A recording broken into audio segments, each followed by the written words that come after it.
নমস্কার, কেমন আছেন আপনারা সবাই? দেবযানীস রান্নাঘরে আপনাদের স্বাগত জানাই। আজকে বানিয়েছিলাম আলু পটলের একটা সিম্পল তরকারি, কিন্তু সেটা বানিয়েছিলাম আমি ভাজা মুগ ডাল দিয়ে। একদম সিম্পল রান্নাটা, কিন্তু খেতে হয় অসাধারণ। গরম ভাত বলুন, রুটি পরোটা বলুন, যেকোনো কিছু দিয়ে খাওয়া যায়। রেসিপিটা শেয়ার করলাম, ভালো লাগলে অবশ্যই আমার চ্যানেলটাকে ফলো করবেন। আর একটা লাইক, শেয়ার, সাবস্ক্রাইব করতে কিন্তু ভুলবেন না।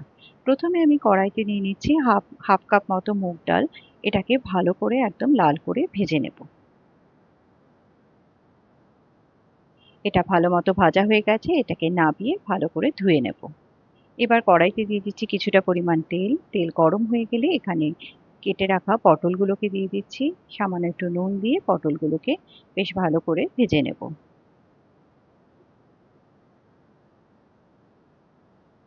এখানে পটলটা ভাজা হয়ে গেছে, এটাকে তুলে রাখবো। এবার এই তেলের মধ্যে আমি আলুটাকেও ছেড়ে দিচ্ছি। দিয়ে দিচ্ছি এখানে পরিমাণ মতো নুন, এবং লো ফ্লেমে একটু ঢাকা দিয়ে আলুটাকে ভাজবো, যাতে আলুটা ভালো মতো সেদ্ধ হয়ে যায়। এখানে আলুটা বেশ ভালো মতো ভাজা হয়ে গেছে, এটাকে তুলে রেখে ওই তেলের মধ্যেই দিয়ে দিচ্ছি দারচিনি আর এলাচ ফোড়ন, দিয়ে দিচ্ছি গোটা জিরে, তেজপাতা। এটা ভাজা হয়ে গেলে এখানে দিয়ে দিচ্ছি একটা কুচনো টমেটো। টমেটোটাকে একটু নরম হওয়া অবধি ভেজে নেব এর মধ্যে। এরই সাথে এখানে দিয়ে দিচ্ছি সামান্য একটু আদা বাটা। এটাকেও এরই সাথে একটু ভেজে নেব। এটা ভাজা হয়ে গেলে এখানে দিয়ে দিচ্ছি আমি 2 চামচ ধনে গুঁড়ো, 1.5 চামচ মতো জিরে গুঁড়ো, সামান্য একটু হলুদ গুঁড়ো, আর দিয়ে দিচ্ছি একটুখানি কাশ্মীরি লঙ্কার গুঁড়ো। এটাকে ভালো মতো কষিয়ে নিতে হবে। সামান্য একটু জল দিয়ে দিচ্ছি যাতে মশলাটা পুড়ে না যায়। এবার এটাকে একটু ভালো করে কষিয়ে নেব।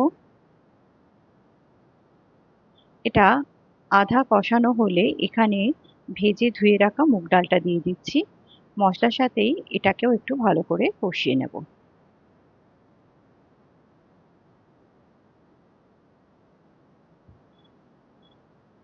এবার এখানে ভেজে রাখা আলু পটলটা দিয়ে দিচ্ছি।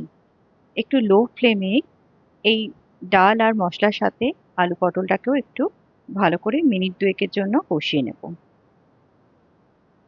এটা দেখুন ভালো মতো বসে গেছে। এবার এখানে দিয়ে দিচ্ছি পরিমাণ মতো জল, দিয়ে দিচ্ছি কাঁচা লঙ্কা। জলটা একটু বুঝে দেবেন, যেহেতু মুগ ডাল আছে এটা কিন্তু একটু জল টানবে। এখানে দিয়ে দিচ্ছি পরিমাণ মতো নুন, দিয়ে দিচ্ছি একটু চিনি। এবার এটাকে আমি একটু ঢেকে দেবো কিছুক্ষণের জন্য। এবার এটাকে দেখে নিচ্ছি। এবার এখানে দিয়ে দিচ্ছি আমি 1 চামচ পরিমাণ ঘি, আর সামান্য একটু গরম মশলার গুঁড়ো। এবার এটাকে ভালো করে মিশিয়ে নিলেই কিন্তু সবজিটা একদম রেডি। দেখেছেন এটা দেখতে কতটা সুন্দর হয়েছে? এবার এটাকে নামিয়ে নেব। নিন, তৈরি হয়ে গেল। সত্যি এটা দারুণ খেতে হয়, অবশ্যই একবার বানান। আর রেসিপিটা কেমন লাগলো আমাকে জানাতে কিন্তু ভুলবেন না। ধন্যবাদ।